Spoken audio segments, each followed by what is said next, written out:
hapen shumë dosje, hapet një historik gati më shumë se 20 vjeçar në fakt. Paktën për aq kohë sa ky është identifikuar si personi më i afërt i Emiliano Shullazit.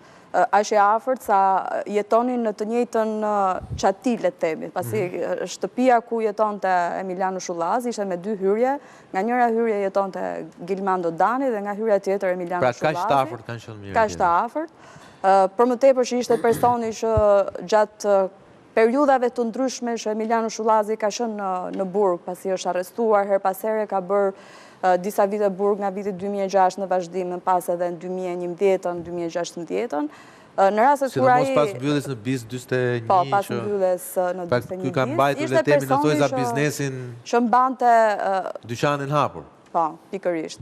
Për më tepër që në një nga atentatet që i shpëtoi Gilmando Dani ishte bashkë me Emiliano Shullazin në vitin 2015. 2015-ën u plagosën të dy. Makina doli nga rruga, përfundoi në një kanal, pa probleme serioze, por që ishin të dy bashkë. Edhe në atentatin në mëparshëm të vitit 2011 ndodhi para shtëpisë ku jetonin të dy.